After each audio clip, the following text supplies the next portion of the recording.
आज हम सबसे पहले ये सीखेंगे कि बैकलिंक्स क्या होते हैं, फिर इसके बाद पॉइंट आएगा कि बैकलिंक्स क्यों बनाए जाते हैं, फिर हम ये देखेंगे कि बैकलिंक्स किन वेबसाइट पर बनाए जाते हैं, इनकी जो मुख्तलिफ टाइप्स हैं वो कौन सी हैं और किन किन वेबसाइट पे बनते हैं। आज की वीडियो का ये हमारा टेबल ऑफ कंटेंट होगा। इसके बाद जो इसका थर्ड पार्ट आएगा उसके अंदर हम ये सीखेंगे कि जो वेबसाइट डिफरेंट टाइप की बैकलिंक्स टाइप बनाने के लिए होती हैं उनके ऊपर हम अकाउंट्स कैसे बनाते हैं, कौन सी वेबसाइट किस बैकलिंक के लिए होती है, तो आपने क्लाइंट को क्या बोलना है, आपने क्लाइंट को क्या लिखकर देना जिसमें वो सारा कंप्लीट डाटा होगा। अच्छा जी, करते हैं जी हम स्टार्ट। सबसे पहले जी बैकलिंक क्या होता है। बैकलिंक जो स्ट्रेटजी है ये एसईओ का एक पार्ट है। एसईओ का basically search engine optimization. Search engine optimization का मतलब है कि वेबसाइट को, किसी भी पेज को गूगल में आप रैंकिंग दिलवाने के लिए, उसको फर्स्ट पेज पे टॉप या किसी भी चीज को अपनी रैंकिंग को बेहतर बनाने के लिए वेबसाइट की आप जो वर्क करते हैं वो एसईओ सर्च इंजन ऑप्टिमाइजेशन कहलाता है। ठीक है, तो इसके तीन पार्ट होते हैं। पहला पार्ट होता है ऑन पेज एसईओ। तो ऑन पेज एसईओ का हम डिस्कस नहीं करेंगे क्योंकि हमारा टॉपिक है बैकलिंक। तो ये जो बैकलिंक है ये ऑन पेज एसईओ की स्ट्रेटजीज हैं। तो इसमें से जो एक स्ट्रैटेजी आप लोग ऑलरेडी कर रहे हैं वो है गेस्ट पोस्टिंग। इसी तरह इसकी और भी स्ट्रैटेजीज हैं। तो जब ये सारी स्ट्रैटेजी बैकलिंक के ऊपर काम करती है तो फिर इससे वेबसाइट को रैंकिंग मिलती है। किसकी वेबसाइट को? जिस वेबसाइट के लिए आप बैकलिंक बना रहे हैं दूसरों की वेबसाइट के ऊपर।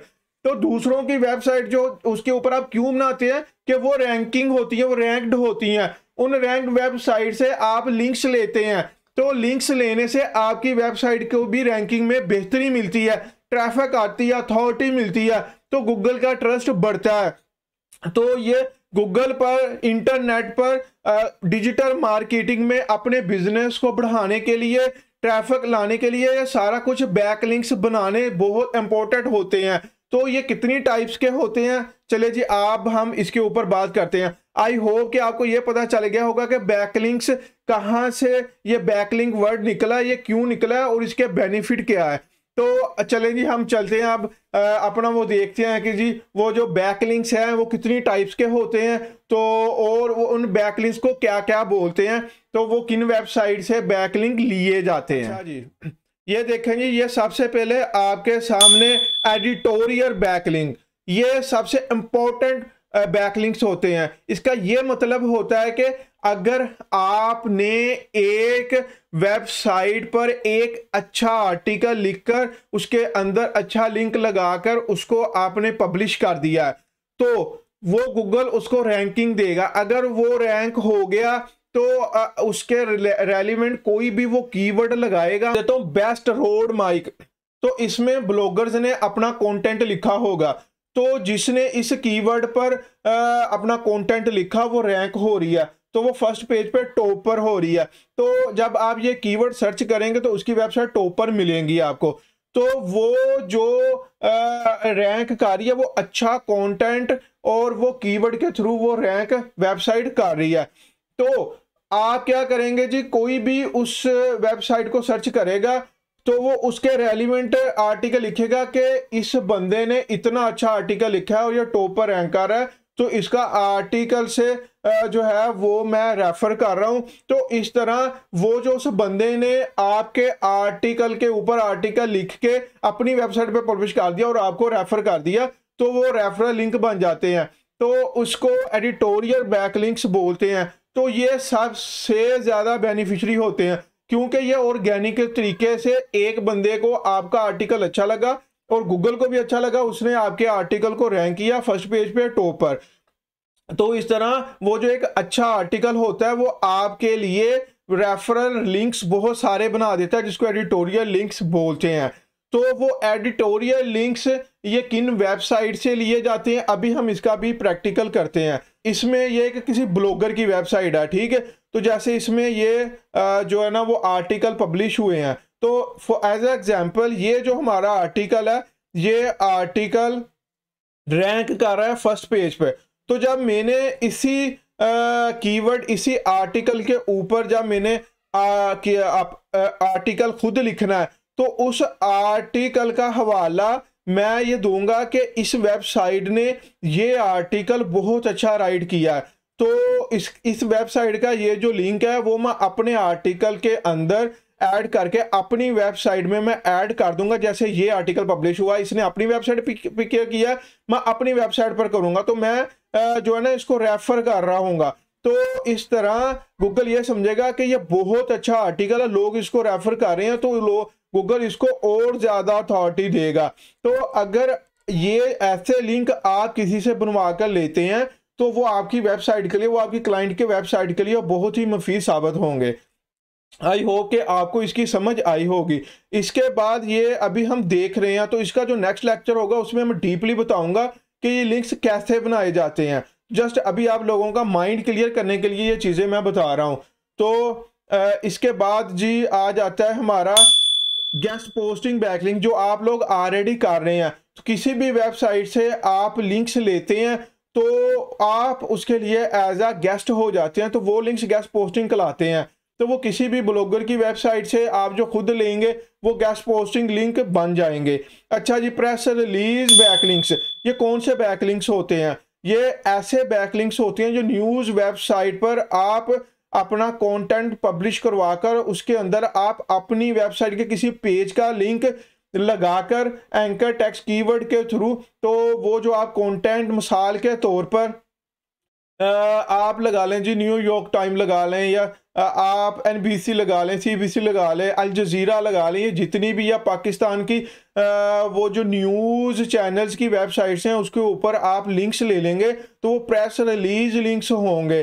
तो ये बहुत ही ज़्यादा ये भी इम्पोर्टेंट होते हैं क्योंकि इस पर ट्रैफिक बहुत ज़्यादा होती है और गूगल भी जो न्यूज़ वेबसाइट्स है उसको ज़्यादा गूगल भी प्रेफर करता है। तो जब आप अपने क्लाइंट को इस प्रेस रिलीज बैकलिंक आप देंगे तो वो उसके लिए बहुत ही मुफीद साबित होंगे।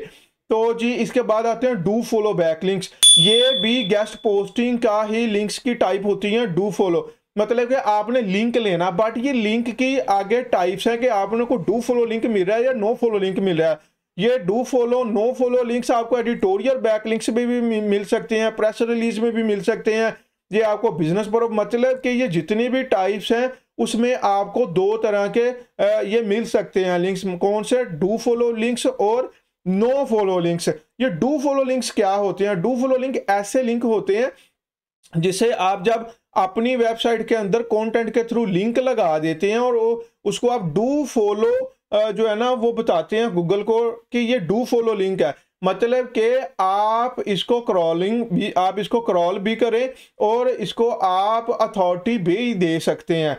तो ऐसे लिंक्स को डू फॉलो लिंक बोला जाता है। नो फॉलो लिंक कौन से लिंक होते हैं? ऐसे लिंक होते हैं कि जो आप गूगल को बता रहे होते हैं कि ये मैंने लिंक तो लगाया बट आप इसको चाहें कि क्रॉलिंग नहीं भी कर सकते, इसको आप रैंकिंग अथॉरिटी नहीं भी दे सकते।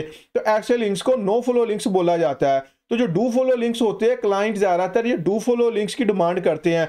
नो फॉलो लिंक्स का ये फ़ायदा होगा, देखें कि वो तो आप गूगल को बोल रहे हैं कि आप इसकी क्रॉलिंग भी नहीं कर सकते हैं और इसको आप जो है वो अथॉरिटी या कुछ भी रैंकिंग आप ना दें।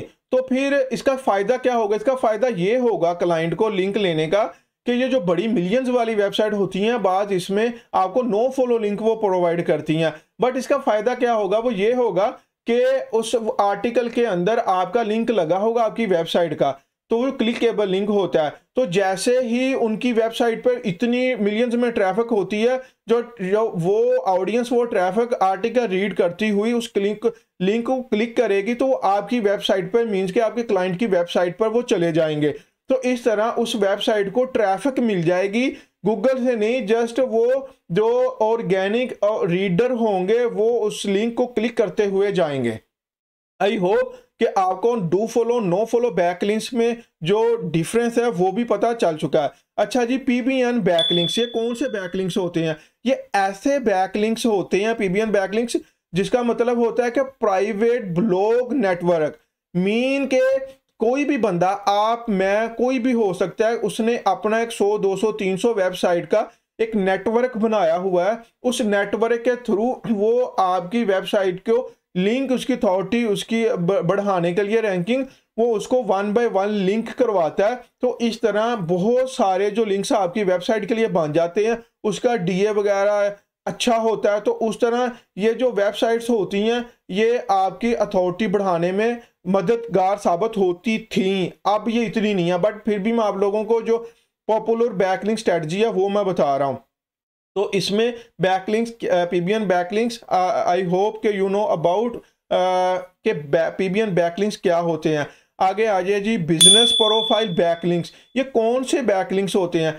बिजनेस प्रोफाइल बैकलिंक्स ऐसे बैकलिंक्स होते हैं जो आप किसी भी वेबसाइट में अपने बिजनेस को लिस्टिंग करते हैं। मिसाल के तौर पर येलो पेजेस पर मैंने yellowpages.org पर मैंने ये एक वीडियोस बनाई थी। उस वीडियो में मैंने ये बताया था कि आप यहाँ से क्लाइंट हंट कर सकते हैं। मतलब कि जिन क्लाइंट ने अपनी वेबसाइट बनाई होती है वो वहाँ पर जाकर अपनी वेबसाइट के अबाउट वो डाटा ऐड करते हैं कि हमारी वेबसाइट एज अ एग्जांपल इस कैटेगरी की है, हम ये चीज़ सेल करते हैं, ये सर्विस सेल करते हैं, ये हमारा ईमेल या फ़ोन एड्रेस से कंप्लीट उसमें डाटा ऐड हो जाता है। तो ऐसी इसके अलावा और भी जो वेबसाइट होती हैं उसी तरह की लिस्टिंग वेबसाइट, जिसमें आप अपनी वेबसाइट या प्रोडक्ट की वेबसाइट, किसी भी तरह की वेबसाइट आप लिस्ट कर सकते हैं, तो वो बिजनेस प्रोफाइल बैकलिंक्स होते हैं। सोशल मीडिया बैकलिंक्स ऐसे ये कौन से बैकलिंक्स होते हैं?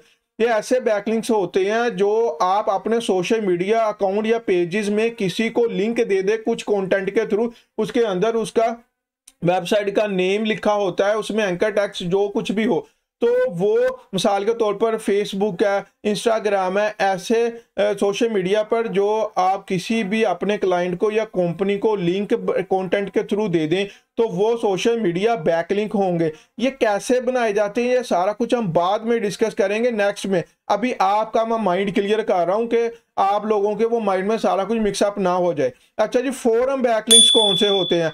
फोरम बैकलिंक्स ऐसे बैकलिंक्स होते हैं जो एक स्पेसिफिक या कोई किसी भी वहां पर आप आंसर क्वेश्चन कर रहे हो वेबसाइट पर। मिसाल के तौर पर जैसे कोरा है, कोरा में आप डिस्कस कर सकते हैं, आंसर क्वेश्चन कर सकते हैं, तो ऐसे फोरम बैकलिंक्स होते हैं। उसमें आप अपना अकाउंट बनाएं और उस अकाउंट में आप कुछ कंटेंट लिखे, उसके अंदर आप लिंक लगाएं उस वेबसाइट का, आपके क्लाइंट का, और आप वहां से अपने क्लाइंट को या आप जो सर्विस दे रहे हैं उसको उसका लिंक दे सकते हैं। तो ऐसे बैकलिंक फोरम बैकलिंक्स होंगे। तो कमेंट बैकलिंक कौन से बैकलिंक होते हैं? ये कमेंट बैकलिंक ऐसे बैकलिंक होते हैं, मिसाल के तौर पर किसी भी ब्लॉगर की आपने वेबसाइट को ओपन किया, ये देखें मिसाल के तौर पर ये वेबसाइट मैंने किसी भी ब्लॉगर की ओपन की और इसमें फिर मैंने एक आर्टिकल ओपन किया। उस आर्टिकल के नीचे जब हम थोड़ा सा उसको स्क्रॉल डाउन करेंगे, बिल्कुल बॉटम में आ जाएंगे फुटर में, तो ये वहां पर उसने कमेंट सेक्शन दिया होता है। तो आप इसमें आप कुछ भी कंटेंट 3-4 लाइन का लिखें, उसके अंदर अपनी वेबसाइट का लिंक लगा दें अपने क्लाइंट का, तो इसमें फिर आप इसको जो है वो सबमिट कर दें, ठीक है, पोस्ट कमेंट। तो ऐसे जो लिंक्स होते हैं वो कमेंट बैकलिंक्स कहलाते हैं। तो आई होप कि आपको कुछ क्लियर हो चुका होगा कि ये लिंक्स बैकलिंक्स जो पॉपुलर इसकी स्ट्रेटजीज है वो कौन सी है और उसका क्या काम है और ये किन वेबसाइट से लिया जाता है। तो नेक्स्ट वीडियो में हम ये देखेंगे कि ये कौन सी वेबसाइट्स है, उन वेबसाइट को ओपन करके वहां पर अकाउंट्स बनाकर वहां पर लिंक लेकर भी मैं आप लोगों को बताऊंगा। आपको बताना भी आना चाहिए और प्रैक्टिकल भी आना चाहिए। आई होप कि आपको समझ आई। अगर ना समझ आए तो आप वीडियो को 1-2 बार देखें, फिर भी ना समझ आए तो आप लोग मुझसे व्हाट्सएप पे कांटेक्ट कर सकते हैं, तो मैं आप लोगों की रहनुमाई करूंगा। आई होप कि आपको इसकी समझ आई है और इंशाल्लाह इसी तरह ही हम नेक्स्ट वीडियो इसके थर्ड पार्ट में मिलेंगे। अपना बहुत सारा ख्याल रखें, दुआओं में याद रखें। अगर वीडियो में कुछ भी अच्छा लगा तो सब्सक्राइब करें, चैनल को नहीं किया तो लाइक भी कर दो और एक अच्छा सा कमेंट भी पास कर दें। तो अपना बहुत सारा ख्याल रखें। अल्लाह हाफिज़।